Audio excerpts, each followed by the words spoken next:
Hey yo, MOM Radio and the Pipe Bomb Radio Network present Not Your Mama's Radio Show with your hosts, former WWE superstars and two men that are always on a mission, Oscar and Sir Mo.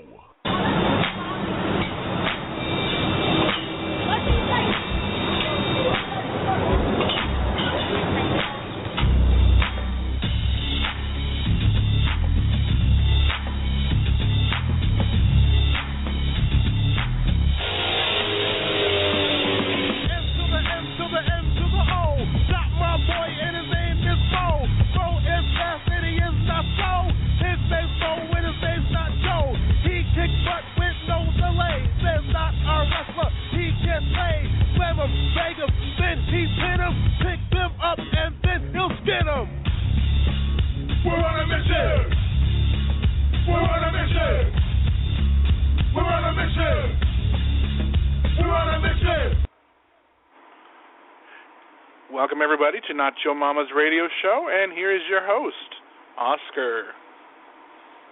Oh, what's up, everybody? Actually, tonight, guess what? Tonight, it is your mama's radio show because it's my mama's radio show because my mama is actually listening in right now as we speak. So I know I've got to be on my P's and Q's. We'll all get a verbal spanking if we get on the line for the duration of while she's on. So, yeah, my mother is actually hanging on. Hey, Ma, you there? I'm here. No, nobody's here yet. What? Oh, no, I thought you were talking to me because I was waiting for Mimi and Mo to join us, and they haven't joined us yet. Yeah, Mimi's going to run a little late. Mo is on the road right now, so he'll be joining us. So everybody's kind of like, we kind of like starting off this first hour. But yeah, but my mother is on. She's subbing for me right now. Ma, how you doing? Doing good. That's good. Ma, you want to talk for a minute? Tell our fans out there, you're on the radio. What was it like raising this hellion, Oscar, Greggy, your son?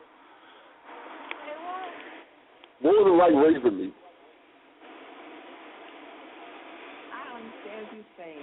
What was it like raising me, Mother? Oh, my, you was a hollering child. Holler 24/7, guys. I holler 24/7. Okay, I've heard these stories, but I really cried that much. Yes, you did. Yes, you did. All the time. Unless you were sleeping or eating, you was crying. If I wasn't sleeping or eating, I was crying. Phyllis, are you getting this? I'm listening. He was about to crying this baby I ever seen in my life. Couldn't shut him up. Is that the reason why you can't shut me up now? Like him. Is that the reason why you can't shut me up now? Yes. No, okay. All right. Huh? You got the nice confession because you don't shut up. No, okay. All right, well, you guys heard it here live from my mother, Lily Johnson is her name, what it was like when Oscar from Middle of the Mission, what it was like when I was a baby. All right, hang on and hang out, Mom. When you get tired, just hang up. But we got an action-packed show tonight. Tonight we have Matt Morgan, 7 feet tall, wrestling sensation, is going to be on for an interview in our second hour. We will be joined by our regulars, Mo and Dreamy Mimi. Dreamy is, busy right now, but she'll be coming on. And, yeah. I will see you later. All right, huh? All right, bye-bye. And we've got, a whole lot going on. I mean, there's just a whole lot to talk about, actually. There's a whole lot going on. This week has been just a phenomenal week. Period.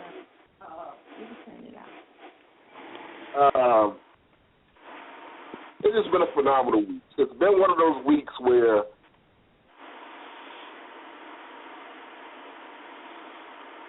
Got you at a loss for words.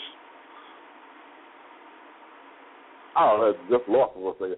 Been one of those weeks where a lot of the things that we wanted to come together have been coming together. For instance, out here in Northwest Indiana with our anti-bullying program that we're going to run, we've met with the police chief. We have a meeting set up with one of the principals of one of the schools and with the director of the Boys and Girls Club this month, and our anti-bullying initiative to educate kids and open a dialogue with kids, boys and girls, on the epidemic and problems of bullying is actually going to take shape. We're going to go into the schools, talk to kids, have kids talk about it, and we are actually going to move forward with that program and do our part to help with the epidemic known as bullying.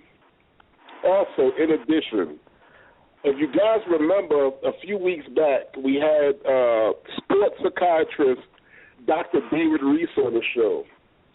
We have partnered with the initiative for a former wrestling talent support group and to host some upcoming conventions and seminars where we're going to have a panel of talent actually share a stage and talk about the issues of suicide, depression, drug abuse, domestic violence, and, other problems that not only we as wrestlers face, but we as people face.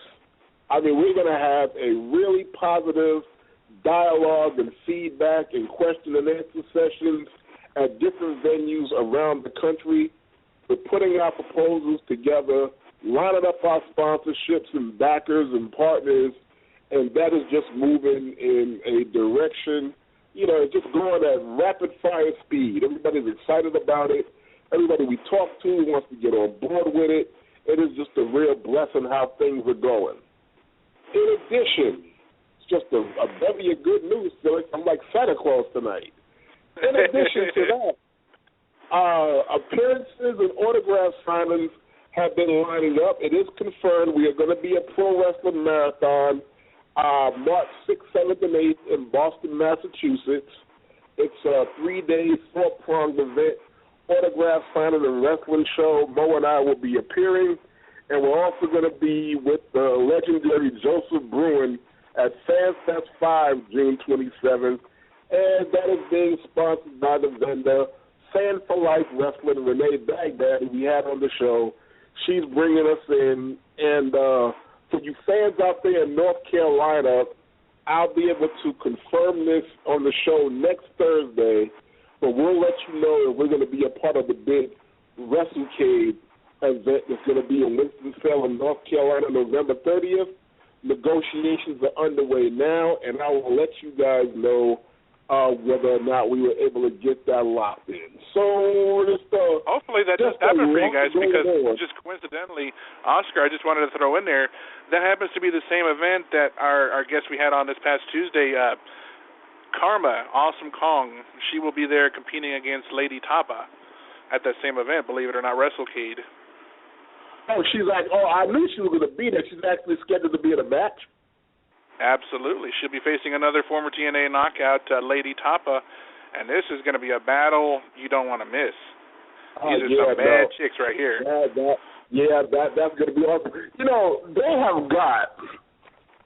They have literally 100 talent members booked for that event. Now, I don't know how they're going to make any money, because everybody in the crowd is going to be a wrestler with a free ticket.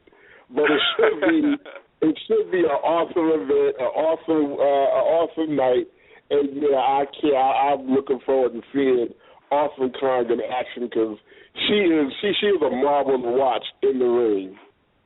Absolutely. I just had to throw that in there because I heard you say North Carolina, November 30th, Winston-Salem, WrestleCade, and I'm like, oh, wait a minute. That's where Carmen and Lady Tapa are going to be. You guys should definitely, hopefully you guys are going to be there to watch the show, too. I mean, I don't know if it's going to be the same day that you guys will be there or not, but I think you guys will definitely cross paths. I'm pretty sure of that. No. It's the same day as the actual event. That's an autograph signing. That's going to culminate into a wrestling match that night. It's all in the same nice. in the same wheelhouse. Ooh, you know what? Then we got to get you and Mimi over there to talk to Kong and talk about, let's bring her to Not Your Mama's radio show, a future episode. Oh yeah, no, definitely. I mean, yeah, that's the that's the key. That's the homegirl right there. That's right. I heard a beep. Who joined us? Nobody's there yet. Oh, nobody. Okay.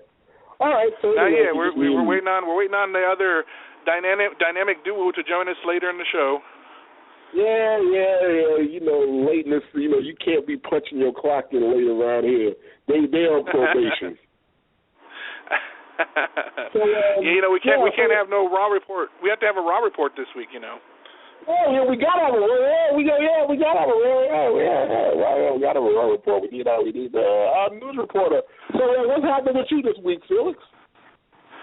Well, let's see. We had a great show with Karma on Tuesday. Wonderful girl. She is definitely doing some great things. As far as myself, I'm just having fun keeping track as we continue to do good things on both shows and continue to bring on bigger and better guests each week. I'm having fun just kind of sitting back and watching the success of both shows, and not to mention, you know, just wondering what's going to be next. Who are we going to get that's going to top the next person? We're constantly trying to top each other. I know you guys and us, we're bringing in some guests in there every week that's just getting better and better, and the same with you guys. It's like you guys get one, we get one. You guys get one, we're like neck and neck every week, and it's fun. It's fun to watch. Yeah, we have got a pretty exciting schedule for this month. Going into next month, it is going to be awesome. The other thing we're looking at, either it's going to be in the spring or summer, we're going to be visiting my good friend Evan Ginsberg in New York and be on his television show, which is called Legends TV. He invited us to come on, and Evan Ginsberg is a real good guy. I finally sat down and watched the movie The Wrestler with Mickey Rourke. Okay.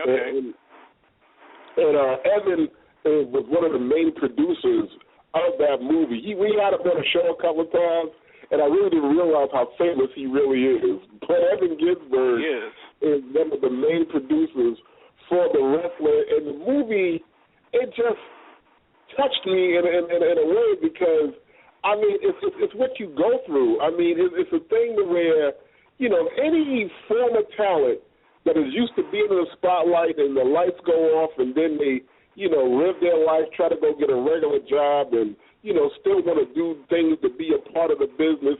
Anybody who says that they have not felt whatever it is that Mickey Rourke portrayed that a wrestler feels is not being honest.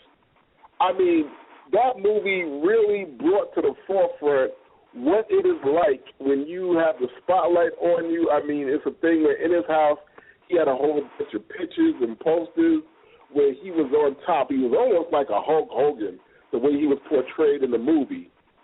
And then, you know, in a blink of an eye, you know, old age and health issues and a decline in popularity or whatever it was, you know, it took the blanket right from under him. It's like, you know, 20 years go by, you know, that fast. It's been 20-plus years since I was on television in WWE. I can remember it like it was yesterday. Now, have I gotten on my life? Absolutely. Did I suffer about the depression when the spotlight went off? I can't say I suffered depression, but I can honestly say I miss it. I can honestly say that in some similar ways, when I go to autograph signings or a fan comes up to me or wherever, you know, I love the fact that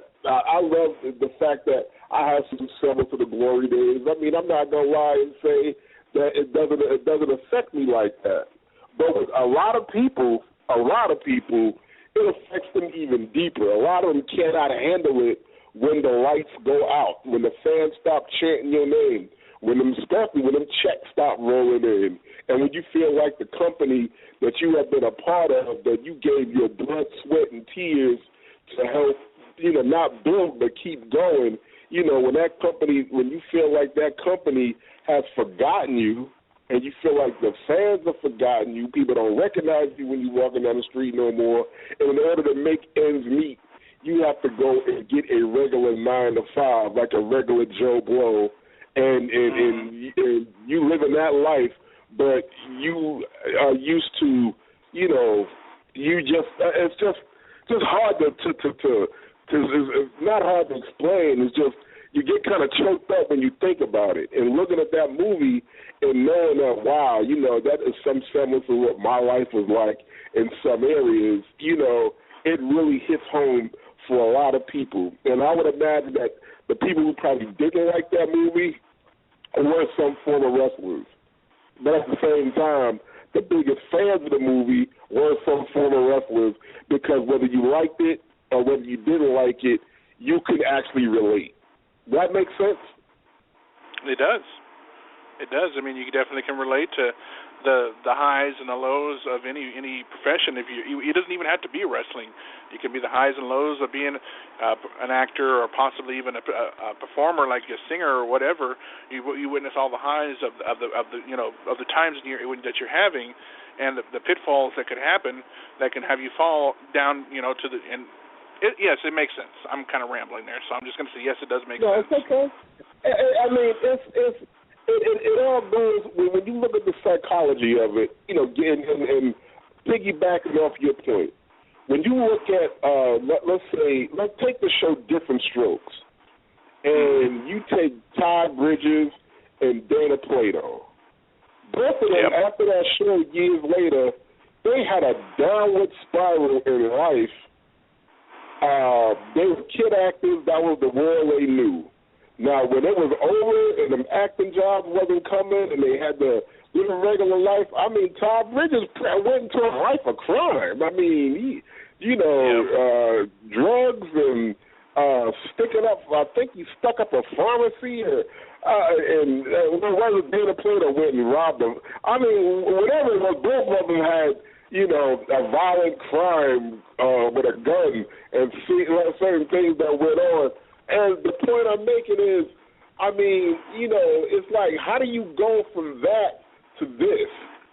And a lot of it is the psychology of being in the spotlight, the psychology of having that life, the psychology of being able to go out and buy whatever you want to buy whenever you want to buy it. And then you wake up one day and you are literally looking in the couch cushion for change to get a soda, a pop. I mean, you know, that takes a psychological toll on people. And in the movie The Wrestler, getting back to the point, you know, when the movie came in, he was living in a crappy trailer. He couldn't even pay the rent for the trailer. The guy locked him out and practically evicted him out of his trailer because he didn't have the money to make the rental payments on his trailer. He had to sleep in his truck.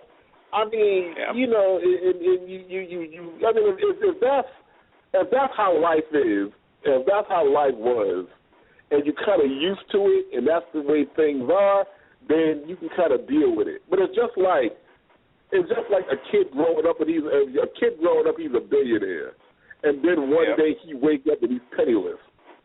How do you psychologically deal with that? See, for me myself, can you though?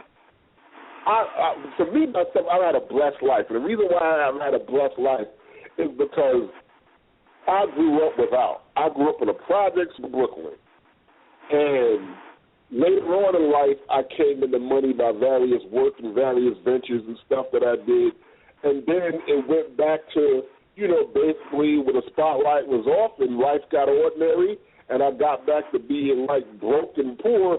It wasn't that bad for me because I knew what that was like. I knew what that felt like already. And I knew what changes to make, how to adapt, and everything to go from one thing to another. But if I had money, if I grew up privileged and then lived a privileged life, and then life took a turn, and then I had nothing and didn't know how to deal with it, didn't know how to survive, didn't know how to swallow my pride and go get on food stamps, or whatever it is that you got to do in order for you to not go rob a bank and do 50 years in jail. Everybody doesn't have those tools. Everybody doesn't have that opportunity, and that's not even a fault of nobody. You know, it's that's just. True. Let me pose a question to you. What is can money really make a person happy? No. Money can rent good times, but You are you, regardless of the money you have, the riches, the house you buy. You can't get in a car and drive yourself down a rainbow to Happy Land. Because one of the things, to answer your question, money does certain things. Money, number one, comes with its own set of problems. True. The number one problem that money comes, the way I see it, is here's the circle. When you grow up poor, the circle of friends and family and people you have around, those people are real. Those people are real because all of y'all got one thing in common. All of y'all really don't have anything, so all of y'all have each other. Now, when money gets introduced into the equation, that circle gets smaller. The circle gets smaller because you have, a lot of times, you have two kinds of people around you. People who need something from you and people who need you to do something for them, okay? Yep. Now, when the money is gone, that woman that was with you for all the wrong reasons, she left with the money. Those people who were your so-called friends, you might have loaned thousands and thousands of dollars out. They may be doing well, but call one of them people and ask them to take you out for a drink, and they always got something better to do. They didn't have nothing better to do when the Adam Rose Party Express bus was running and you was driving it and running it. But now that you need them, you'll find out who your real friends are, and that's one thing money does. Number two, money does not change who you are, all right? If you're unhappy, you're unhappy. You find out how alone in the world you really are when them lights go out and you have nothing but yourself and you're not someplace balling out of control and spending the money. You just stand at the ceiling taking stock of your life. No, money can't buy positive emotions. Money can't cure crazy. You know, money can't even keep you warm at night. And there's an old saying about money. Money can't talk, but it will tell a fool goodbye. There you go. Because some people at this age, at this point in time, people feel money definitely would be a way to have the happiness or maybe fill a void that they have in their life. And they don't realize that once the money's gone, you realize who your true friends and family really are. I mean, an example of that could definitely be, I'm not sure if you might have, this has been a while, but this happened a few years ago. Remember Hammer, MC Hammer? How rich he was and how quickly he lost everybody? It's funny you mention that because that is one of the most tragic stories in the music business. Now, it's a long story, but I'll break it down for you. Hammer came from the mean streets of Oakland, and the man had a talent. Now, when it comes down to it, as a rapper, Hammer couldn't rap his way out of a paper bag. It was a thing where, as rappers, I came up in a rap game during the Hammer era. That's when I was, really like. So Hammer wasn't too legit to quit? Oh yeah, they were too legit to quit, and I was a performance artist on the other side of things. And there was guys like me and NWA and DJ Quick and Dr. Dre and we were all Snoop Dogg. We were all boys on the West Coast during that time. Now Hammer had something that the rest of us didn't have. Couldn't rap it out of a paper bag. If you heard a song on the radio, you wouldn't normally dance to it or like it. But what Hammer had, this was the age of MTV, the age of video, and Hammer could dance his ass off. Yes, he could. And when you heard a Hammer song on the radio or anywhere, the vision of Hammer in the videos or watching, that's what it was that sold that music. And when Hammer did a show and performed live, he had a spectacular thing going. But see, his reach outextended his grasp when it came to that. And what I mean by that is, in the music business, there's a lot of money to be made. But it's just like any other business. As a businessman, Hammer had poor advice. Hammer employed his brother, Louis Burrell, to be his manager. Now, the problem with that is he employed his brother, but his brother he was his brother. Now, he could be his personal manager and look out for him, but a lot of times what we do is we hire people that don't have an understanding of how a business works. The music business is one of the most complicated games in America, business-wise. You can talk about the stock market. You can talk about the tech market. You can talk about anything. The music business and music contracts and understanding all the components that go into this business is very complicated. It ain't just sing a song and get paid. No, there are mechanical rights. There are publishing that you got to understand. Intellectual properties, a whole bunch of things that music executives understand better than you. You only think you know, but they do know. And there are many artists that got screwed over. Now, in Hammer's case, Hammer gave jobs to the whole world. Hammer had a payroll, number one, which over-exceeded what he was bringing in. Now, I understand wanting to take as many people with you as possible, but you have to do things. You got to do things that make fiscal sense, and you don't live above your means. And that was another tragic story. Now, what really broke him, and getting down to the crux of the problem, is after that album, see, there was a lot of haters. I'll put it like that. Hammer had haterade going like anything. He had a lot of rappers that are like, you sold out, and you this, and you that, and you ain't down with this, and he shouldn't have listened to none of that. This is where the sadness of the story come in. He should not have. He should have just kept doing what he was doing. Hammer had international fans, something the rest of us did not have, could only dream to have, and we was not going to get. He knew the formula to pull everybody in because his act touched everybody. He had white people coming to his concerts, black people. Hammer could go to Japan. He could go to Belgium. Hammer could go to the moon and go sell out. Did you have those parachute pants, Bob, Oscar? Yeah. You did? I'm sorry. So did I. I had those parachute pants. I don't know. Those things were in back then, though. You remember? Oh, yeah, those summer pants. Yeah. Yeah. No, those were cool. I never had a pair, but I want to see a picture of you in them. No, you don't. Why don't you put those pictures on and post it on Facebook so we can all get a laugh? No, I don't think so. I think those are buried in the archives for years. You know. Play MC Hammer song and then try to do like the Hammer dance. That would be funny to watch. Huh? That would be fun to watch, but no. All right.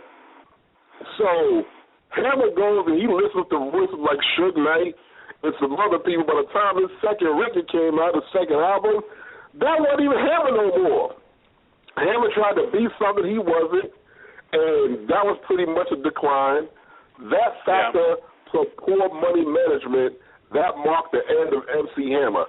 To this day, Hammer should be as legendary in the game as Elton John, but it didn't happen like that. And it was just a bunch of, it wasn't even bad luck and bad planning. It was just a bunch of bad decisions. And for that matter, I feel bad because I believe that as far as the formula goes, Hammer is one of the biggest success stories, but one of the saddest stories in the music business. And I hate how that story ended up because it didn't have to be that way. I can agree with that because I mean I was listening to his music back then. His first album, his album that he did, Can't Touch This, and so forth. That was definitely one of the albums I had. Of course, back then it was on cassette. It wasn't on CD. Well, no, they had CDs, but I mean I got it on cassette. But it was definitely worth listening to. He did some great things, and as time went on, he tried to adapt with the times, and like you said, try to be something he wasn't, and try to bring everybody with him along the way. Well, that didn't work. And well, you see where it took him. Yeah, I mean, it's just. I mean, I can tell you, there are a lot of horror stories, in that business. I mean, the Notorious B.I.G. learned, a few months in, because, you know, he told his mother, and, you know, Sally before he died, he was like, the music business is worse than the drug game. And, you know, in a sense, is right. It's the same thing, you know, it's a thing to where, you know, Ice-T, a rapper from the West Coast, you know, he summed it up best, and he summed it up cold. The same thing as the wrestling game or anything else. The music business, the music executives are pimps, and the rest of us, we ain't nothing but hoes. And you can liken that to wrestling companies or anything else. They got you out there on the street selling it. Now, as soon as you get old and tired and they can't make no money off you, they're going to take you off the track and put your ass out the pasture. And that's basically how you know, how these businesses work. They don't care about you. They care about you as long as you're making them money. When you don't make them money, they ain't returning your phone calls. They don't know you no more, and you can't get a nickel from them, or you could need a replacement toe, and they ain't trying to hear you. And that's you know, Oscar, I definitely got something I want to pitch to you and see what you think. I'm not sure if it's ever been done. If it was Mo or Mimi that ever pitched the idea or talked about it with you. Picture this. Now, it could be a Raw or SmackDown or even another pay-per-view, but let's just say we have a battle rap between John Cena and Oscar. What you think? Oh, man. Excuse me. Yeah, John Cena wouldn't stand a chance, but I mean, you know, I'm gonna tell you, you can say John Cena, but I always wanted to go on there on like an old school Raw show R-Truth up real fast. Oh, there you go. There's another one right there. Yeah. I mean, I'm like, you know, they need to call me up and, you know, have the old versus the new and see how that work out for them. You know, and I just think, because I know that I know Cena would do a lot of battle raps with the guys just to get the fans into it. He did it with Kurt Angle, and Kurt Angle was probably the most entertaining one he did it with, to be honest. I mean, Big Show went out there and did it. He did one on many others, but that's how he got his jump into the next level for him, at least in my opinion. But yourself, Ruth, and Cena, triple threat. There you go. Yeah, unless they was paying me to take a dive, they wouldn't stand a chance. Because it might be years since I've been on there, but I listen to them, and I still got it. I'm sorry. There's a lot of them out there that can get me in the rap world. I'm not gonna say that. You know, your Eminems, your Jay-Z's, you know, and a whole bunch of other ones that I could think of. But Cena and R-Truth, I can take those two. Hey, it's an interesting concept. I wonder if they would ever consider it. I think it'd be money. Yeah, no, I think it would be fantastic. Matter of fact, you the author of the idea, but let me pitch that to somebody tomorrow and see what apple fall out the tree. Because for an old school Raw or for a pay-per-view or something like that, to bring me back just to do something like that, I think that would be really, really entertaining. Now, let me make a prediction. If they don't tell me I got to take a dive or it's not scripted, but that can be a shoot and real, I'm going to tell you that now. Yeah, I'm going to win hands down. I'm sorry. You might as well start collecting your money now.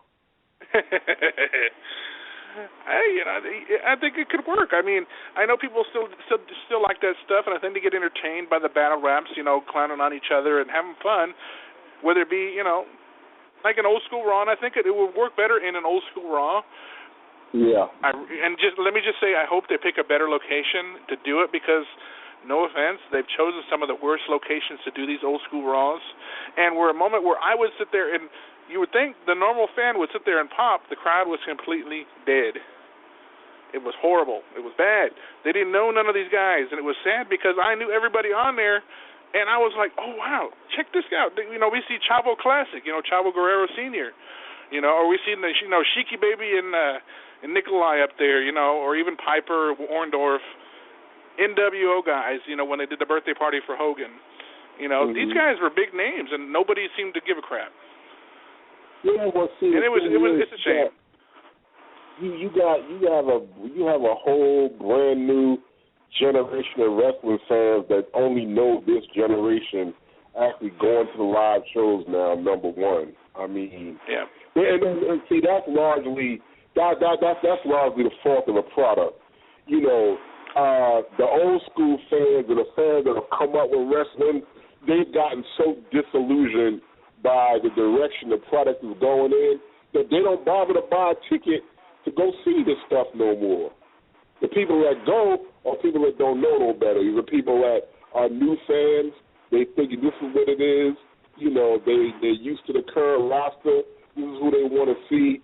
So, yeah, and that's evident by what you just said. You know, when some of the people come out that you think would get a large pop because they're legendary and the fans don't know them, I mean, yeah. So, I'm just saying, you know, they did that in Hershey, Pennsylvania a few years ago. I think that was the very first one. That's why I said Chavo Classic was there. Ron Simmons, JR came back out to commentary. You know, and just some people. You know, they started out pretty rough, but as they went on to do more shows, and they had Jake Roberts on earlier this year when he came back to Old School Raw before he was in the Hall of Fame, that got a huge pop. And if it didn't, it should have. Well, if when he came back out with Damien. If they did it like at Madison Square Garden or in all up and down Connecticut, New England, the Boston area, I think they're more successful. Be more successful because the fans out there. See, one thing that I can say about New York fans, period, and I'm not just talking about wrestling. I'm talking about Mets, Yankees, Knicks, whoever, Giants, Jets, or whatever. Mm-hmm. New Yorkers are going no matter what. New Yorkers are going to support you when you're down. New Yorkers are going to support you when you're in between, and they're going to celebrate like what when you were during the triumphant times. I can tell you for a fact that Chicago and New York, I'm speaking from experience, being in the crowd as a fan, two cities that have, without a doubt, the most vocal and energetic fan base I have ever been a part of. I was in Madison Square Garden. I was in Chicago at that.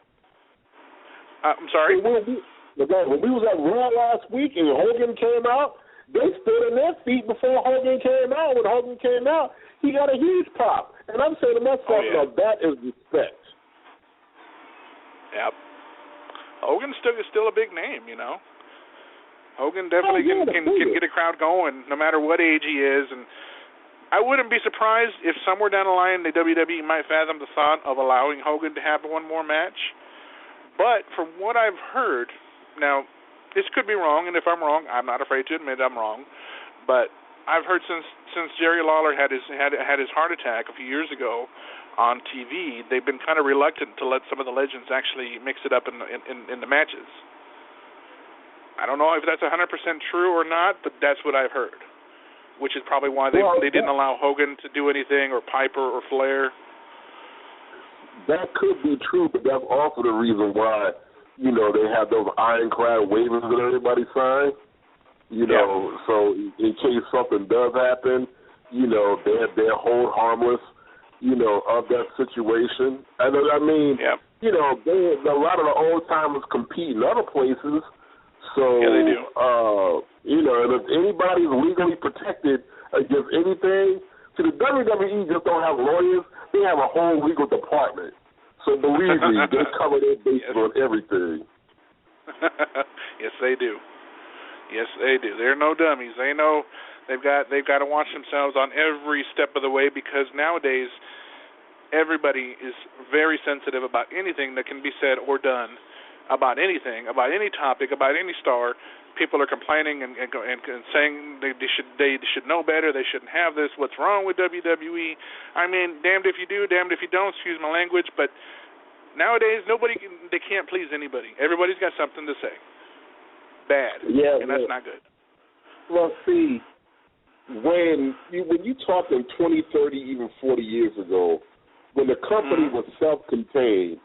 And it was owned by Vince Sr., then owned by Vince, and Vince was the last word with everything, and that's the way it was. You know, there was a lot of things more allowable. But when the company went public, you got stockholders now, you got sponsors now, you got a whole bunch of different people that are watching that you have to answer to, so the guidelines are more stringent now and what's allowed, what you can do and what you can't do, and all other kind of thing like that. So that's the reason why a lot of things have changed as far as the protocol on how the shows go and on how the flow go and how what you see and what you don't see. Now, it was better when it was just self-contained, and if they wanted to go willy-nilly and experiment, they can do that. Find out what works, what don't work, and then it'll look more real. But now, you know, it's got to be kid-friendly, and everything is to promote, you know, Total Divas or to promote the merchandise or the network, which is $9.99 a month, a 6-month commitment, by the way. You know, everything is geared toward that. So when you try to pacify a situation, then a product is always going to suffer. True. Very true. But I digress. You know, that just, you know, nowadays everybody's got something to say. Nobody can be pleased in any way. People are being sensitive, overly sensitive, in fact. I'll give you an example. They had Big Show apologize for pulling down the Russian flag a couple of weeks ago. Now, if memory serves, and I know I'm not sure if you were watching the product back then after you had left the WWE, but do you remember back during the Bret-Shawn rivalry, Shawn actually stuck the Canadian flag up his nose, or he laid on the floor on the mat and began to hump it? You know, I'm just saying, where do they draw the line here? If that was something 17 years ago, and now they're apologizing for just pulling it down, they're not desecrating it in any way, just pull it down and onto the mat. You see what I'm saying? But you know what? You gotta be able to discern when the apology is a shoot and when the apology is real. I don't honestly think that the apology is real. I don't think that he did it on a whim. I honestly believe he did what he was told to do to get the kind of heat going that he got. He wouldn't have went down there and common sense dictate. He wouldn't have went down there. There's no way he would have did that on his own. You know, they told him to do that. You know, because when he did it, you know, when he did it, the Chicago fans, he got a huge pop for doing it, and that's the point of him doing anything. To get a rise out the fans and get the fans go nuts and go crazy.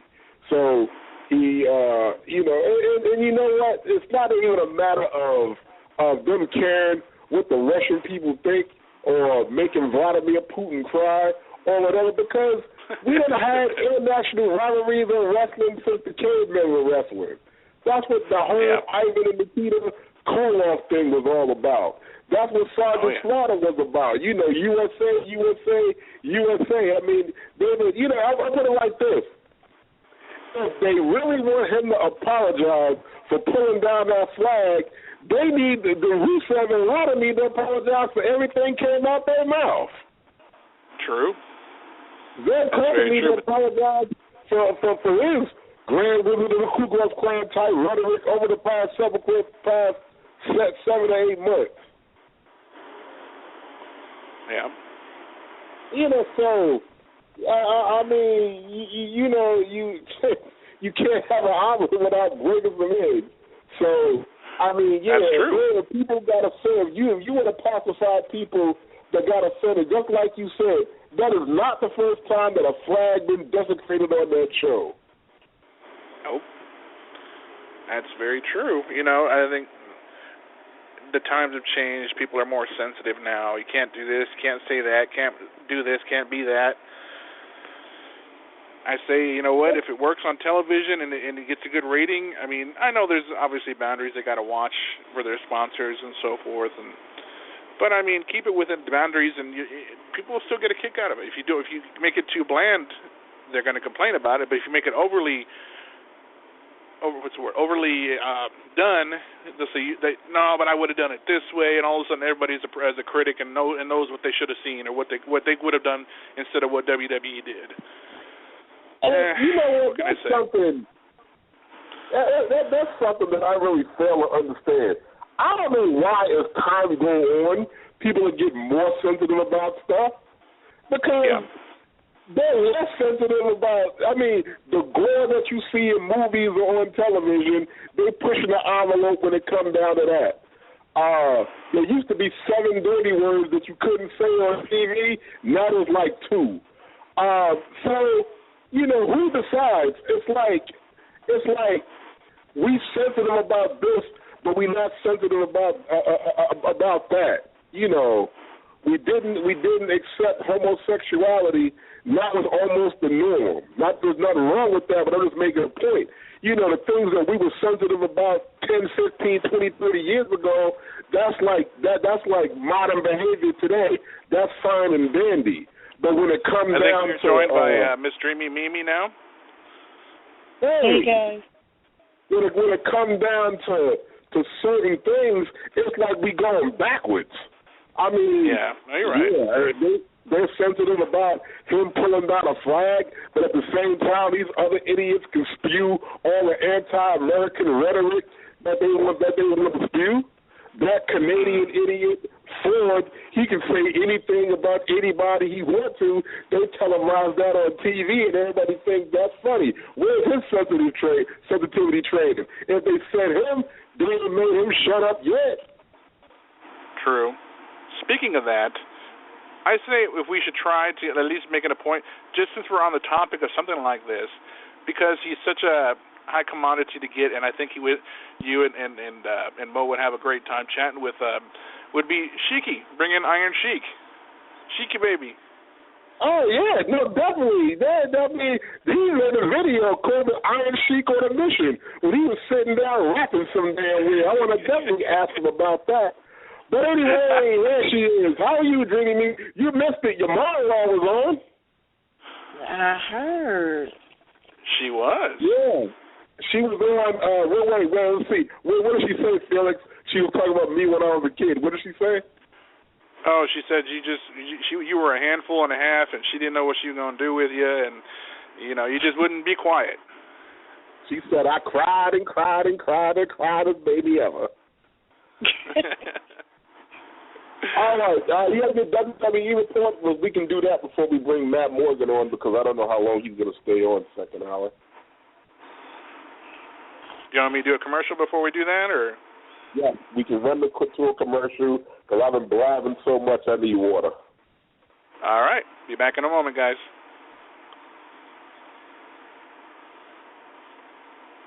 Okay.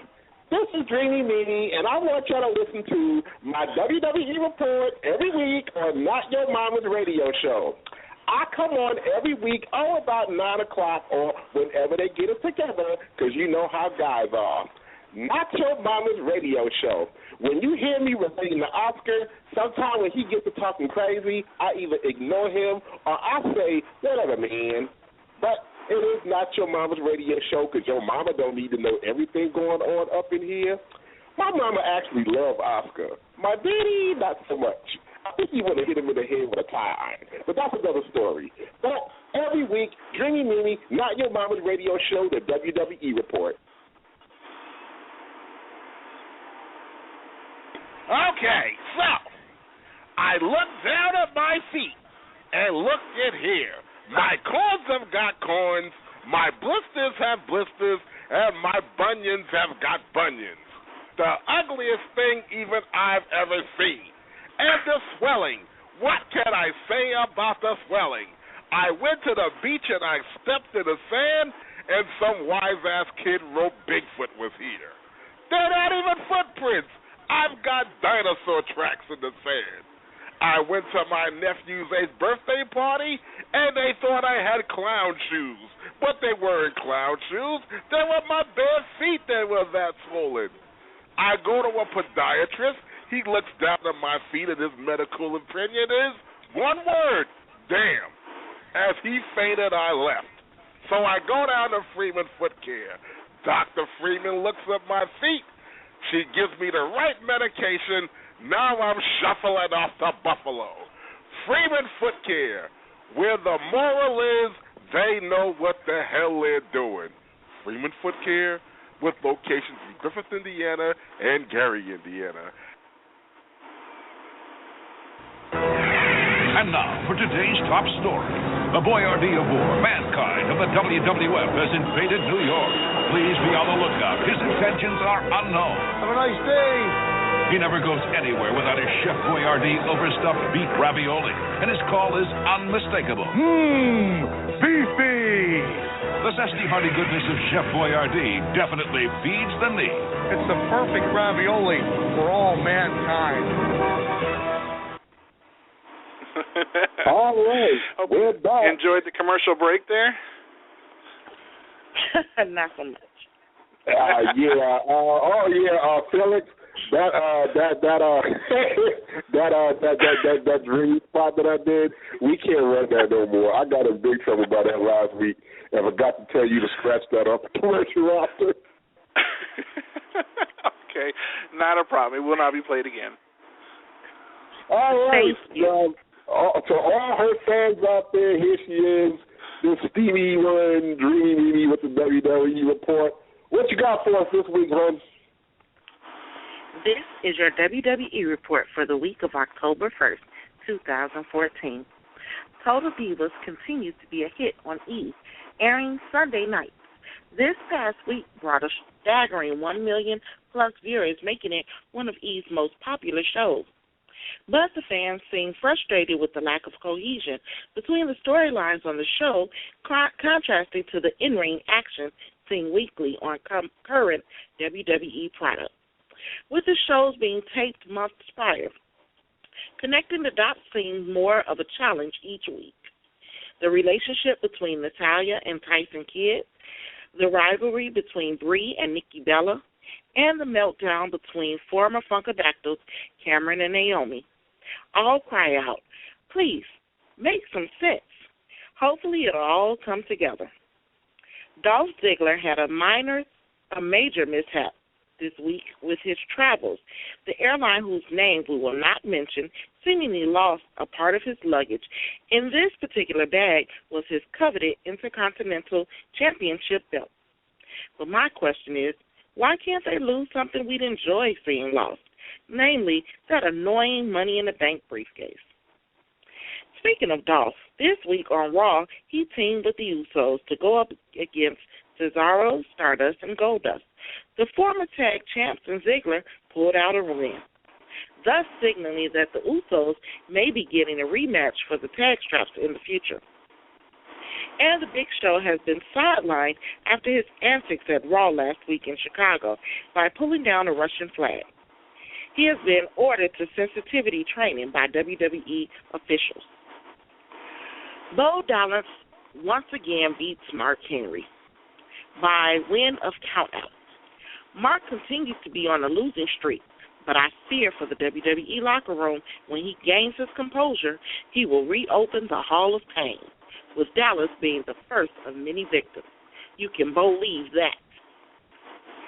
Speaking of Rusev, as he and his so-called ravishing Russian Lana appeared in the ring to celebrate the birthday of their hero, Vladimir Putin, but the party was crashed by none other than The Rock. The crowd went ballistic as he hurled insult after insult before assaulting Rusev and running him out of Brooklyn. We could all smell what The Rock was cooking.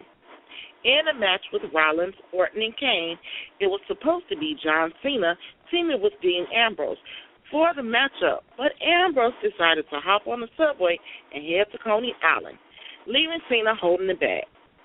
These two will no doubtly butt heads to see who gets Rollins in a cage at the upcoming Hell in a Cell pay-per-view. My money says Cena. The Wyatts seem to be on a road to a separation. Vignettes and innuendos speculate a split between the terrible threesome. Luke Harper and Eric Rowan going their own way. And what a break.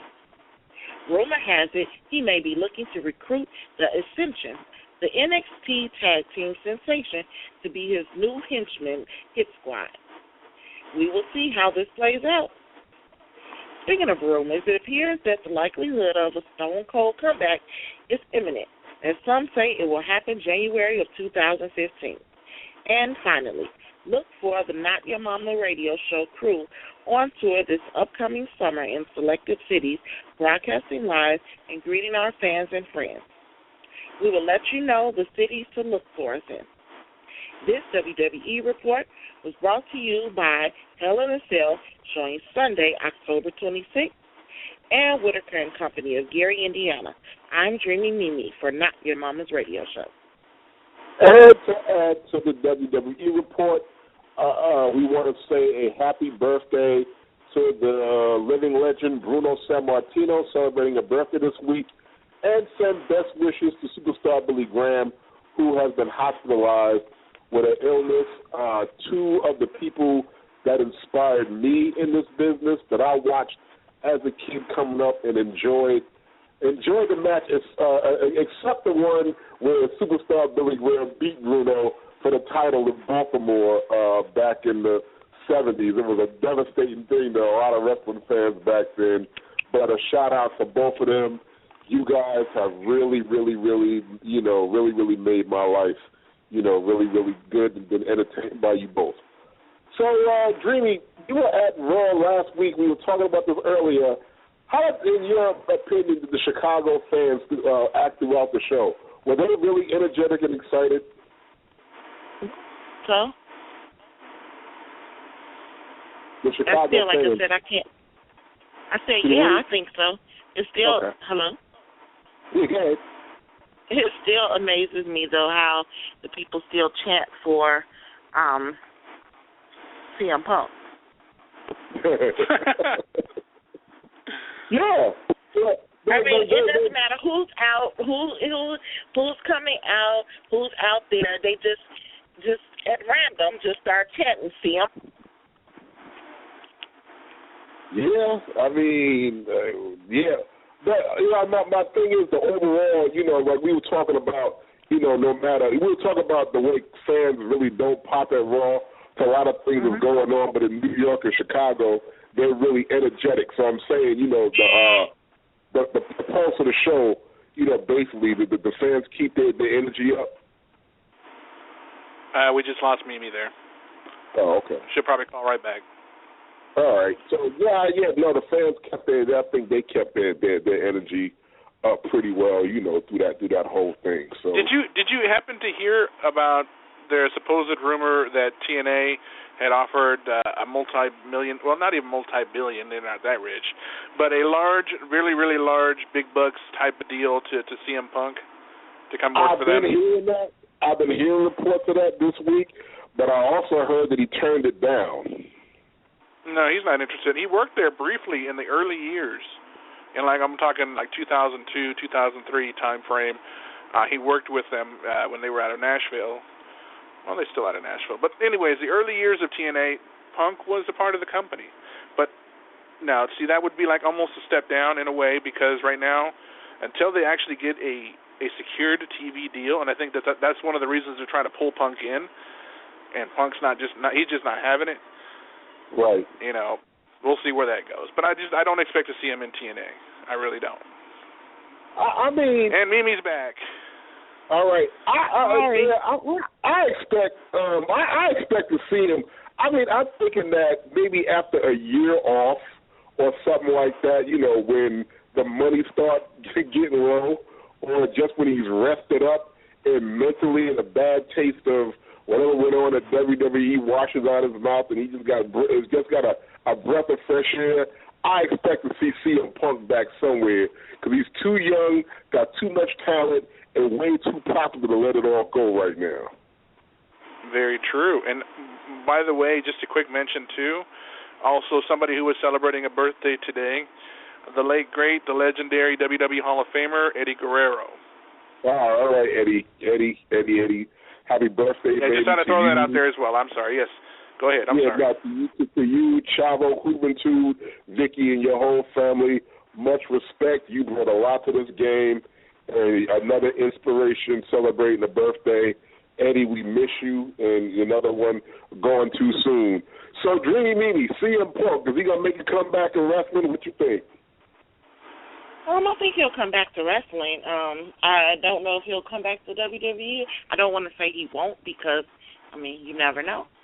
Look how many people have come back to WWE. People who have burned WWE in the past have made their way back in some form or fashion. Right. Yep. Yes, they have. But see, I think that if he called them up tomorrow, burned or no burn, if he called them up tomorrow, wouldn't they welcome him back with open arms? In my opinion, that's one of the reasons they keeping AJ so happy with the strap to appease CM Punk, to let him know, look, bro, you're not here, but we got your girlfriends back.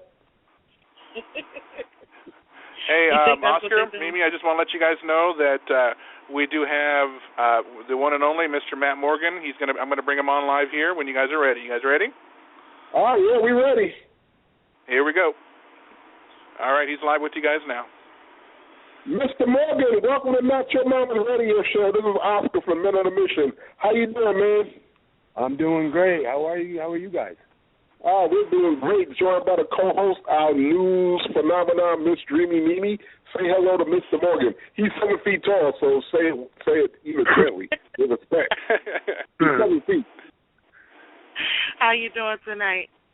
I'm doing good. Very good to meet you. You too. All right, so let's get down to it. All right, so, Matt, you're 7 feet tall. When you were in grade school, did you tower over all the other kids? That's my first question. Yeah, definitely, of course. I mean, I had a couple kids that were kind of close in height, and then probably around 6th grade, I kind of just started growing at a freakish pace, and then I was pretty much taller than everybody all the time, yeah. And how was that, how was that being? Did you get a lot of respect being a kid, or how was that back in the early days? No, it was pretty much the opposite. It was the opposite. Is you had older kids that would try to bully you because they're 3 or 4 years older. So why not target a guy who's technically taller than them? Granted, though, 4 years younger. I'm talking like dealing with 10th graders when I'm in 6th grade.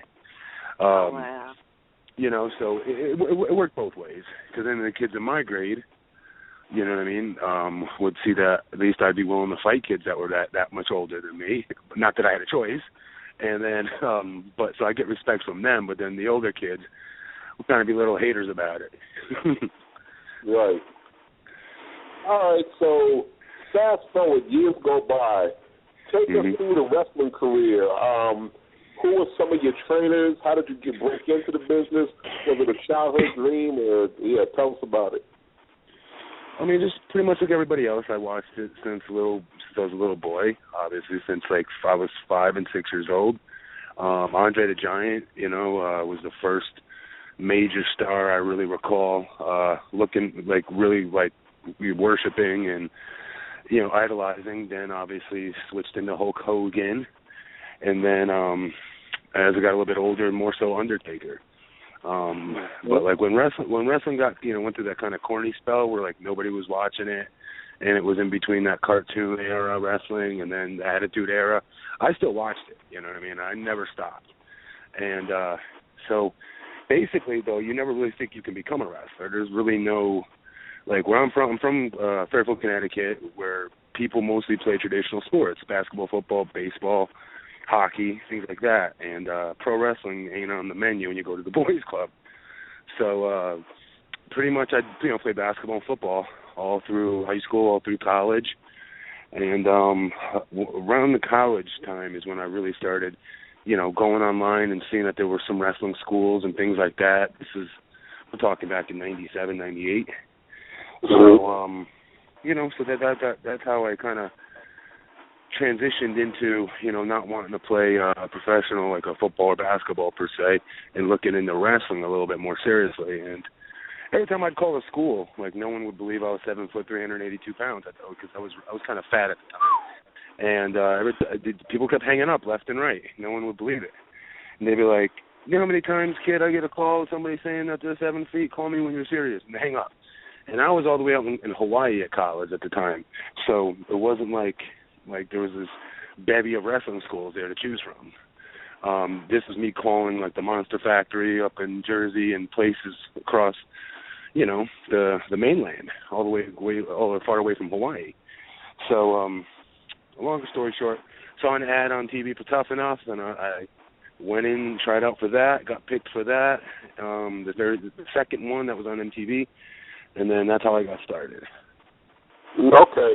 Now, what was that whole experience like? I mean, because that has to be a dream come true, because you have a lot of guys that go through the ranks of, training in hopes of being seen or being discovered, but you kind of fast-tracked it and got on a mainstream television program. So how did that differ from the traditional way of training and hoping to get picked up?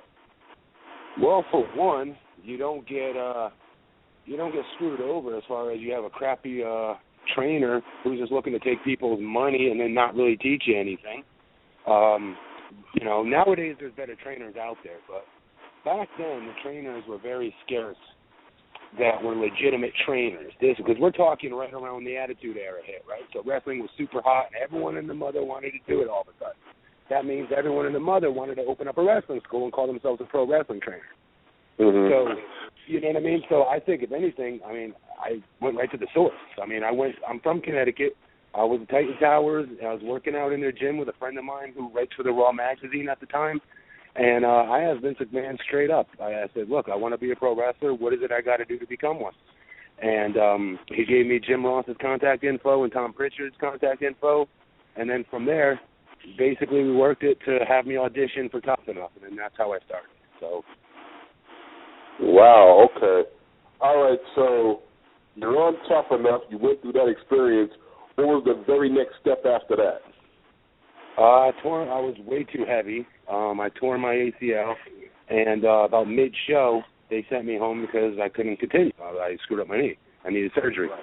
So, but as soon as I was sent home, they told me they were going to evaluate me again, they being WWE, and I got an opportunity to try out with a bunch of independent wrestlers at a camp in HWA, which was the developmental territory at the time in Cincinnati, Ohio.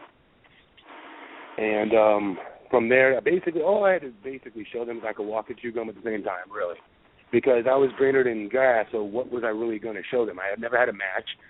All I learned how to do was really lock up and bump and things like that on Tough Enough because I hurt myself, so I had to go home. Mm-hmm. You know what I'm saying? So I think they were just looking to see if I could be molded. And was I a quick learner kind of a thing. And obviously I think I was, because then they ended up signing me. So. Okay, so now you're with WWE. What were some of the more memorable matches that you feel like you had? What did you shine at? Sam wanted to look at the WWE Network. What are some of Matt Morgan's favorite? Matt Morgan's favorite moments. Probably F5 and Big Show. At the time, I was probably the only second. I think I was the second person to ever be able to pick up Big Show over their head. Okay. So probably F5 and Big Show multiple times, and then honestly, just when I first came up onto a Survivor Series team called Team Lesnar, and we were the biggest Survivor Series team in the history of wrestling. Brock was the smallest guy on our team. Okay. So that was 6 months in the business. I was called up from developmental and put on that Survivor Series pay-per-view. So I was super inexperienced, but it was a great opportunity to learn from some of the best, and going against guys like Kurt Angle and Benoit, and Cena was green still, but that was a real big thrill because John was just still finding himself and just about to turn that corner and become who he is now. So that was pretty cool to watch that happen and evolve. But these were all guys that I was married to when I first got brought up on every set of house show. Yeah, okay. So after now, have you you obviously you've been like overseas. What do you prefer working with? Is a promotion? Did you learn more? Did you learn more overseas promotions? Did you learn in WWE? Technically working in the ring, skill wise. I was released from my contract, and I went to New Japan for about 2 years, and then once I went to New Japan, that's when I really started to find myself, honestly. Okay. And then around 2000, and at the very end of 2007 is when I signed with TNA and came back to America. And then I was with them all the way through not this past July, but the year before July. And when I asked for my release and retired. Now, why did you ask for your release? What made you leave TNA? Well, I was at the original reason was to go back to WWE, and me and my wife were trying to have a kid for 10 years, and we were told we couldn't. And she naturally got pregnant. Congratulations on that. Oh, thank you. I appreciate that. We tried, for so many years and spent so much money on IVF that did not work. And then here on year 11 of not even really trying at this point and kind of giving up, she naturally got pregnant. And so, cool. here we are trying for years and years and years. My real dream was to be a dad above anything, being a wrestler, being a baseball player, basketball player, you name it. Any dream a kid has as a kid, mine was always, honestly, to have a family, the white picket fence, to be a father. That's the truth. And so here we go. January 7th, the original thing was I was supposed to be able to come back, and the intent was to come back in time for a Royal Rumble in January, around that time, at WWE. Well, we're still going back and forth about contract stuff. My son was born on January 7th. The second my son was born, literally the second I saw him born, something just clicked in my head, whereas I'm never not going to see this kid every day. There's no way in hell I'm going to leave him home here, ever. Okay. Even for a day. And that was it. I just contacted both companies because TNA didn't make another contact to me at that time, because it had been since July since I had left them to come back. And so I called both companies and told them straight up, hey, no offense, I appreciate the opportunity, but I'm done. I'm like done with wrestling. Nothing against it, loved it. I still do love it, but I love my son a hell of a lot more, and I'm I want to be a dad that's here all the time, not sometimes. So everyone understood that, no hard feelings, and that's where I'm at right now. Now, there are quite a few who've done it. I unfortunately am not one of them, so I like to ask this question. You've been New Japan, you've been in TNA, you've been in WWE. Take a couple of minutes, if you will, and explain to me the fundamental differences of how all three of them do business behind the scenes wise, and in your opinion, who does it the best and why? Good question. Because I was so green at WWE, my first 3 years in the business was all with WWE, and in between developmental and SmackDown, up and down, whatever. And so I was so inexperienced, I don't think I could really have the proper grasp to even know what the hell was going on, business-wise. I just know everything was strung real tight there as far as the way they did conduct the business from my perspective, at least. But again, that's a wide-eyed rookie's perspective at the time. I don't think that's a proper perspective, New Japan, shoot, we're talking about them not speaking English, so who the hell even knows? I'm just told who I'm supposed to wrestle against, go out there, beat his ass, call it a day. Just point to my opponent and I kill him. Then TNA, obviously, I had years under my belt by this point, so I could tell you, very much. I thought they at first were doing a great job. I would say from when I was there from 2007 to 2010, I thought they did a real good job they looked like they were just about to form that identity, and then 55,000 different creative people would come in and out. A head of this would leave, and then a new head would come in, and, it was always constant change and no stability. And we were so close to getting that identity, I feel. And that identity at the time, I'd say from 2007 to 2010, was they finally started putting some of us guys over the Stings and the Kurt Angles and the Kevin Nashes and the bigger names that they brought in and spent a lot of money on. And they were finally, turning the corner with, Samoa Joe, AJ Styles, myself, Hernandez, British Invasion Tag Team at the time I remember was pretty good. A lot of guys, you know, and I just think they, anytime like their rating isn't what they need it to be, they would crap their pants and go back to the drawing board and put some, you know, old fossil out there on television. And no disrespect, I'm just being honest from a fan's perspective. Some old guy out there that at one point was super popular, super famous, and could work a full 15, 20-minute match that now could not work those kind of matches. So the only other alternative was to put these people out there and just have them talk on the mic and just eat up TV time with promos and promos and promos and promos, whereas the TNA that I knew was high-paced, fast action, younger guys that really hadn't hit their stride with maybe WWE or just from the independent scene, that didn't have that main stage, national level, center stage, you know what I'm trying to say, that spotlight, that national spotlight. Like Samoa Joe's a great example of that. And now they're getting it, you know, and then right when they get us right near that finish line, boom, there'd be like another change. And there'd be a complete different creative that would come in, and it would completely change that around, and they go in a different direction. You know, Carter. Hey, I'm sorry. So that's pretty much that's pretty much my perspective. I thought from 2007 to 2010 they were getting really close. Dixie Carter gets a real bad rap. I mean, is it really that bad, or what? Okay, if she gets a really bad rap, is that unfounded? In your opinion, does she treat you guys fairly well? Things from a behind-the-scenes perspective. Does she know what the hell she's doing? There you go. What was it? Yeah, I thought Dixie Carter gets a real bad rap by some people. I heard all that, but what was the last part?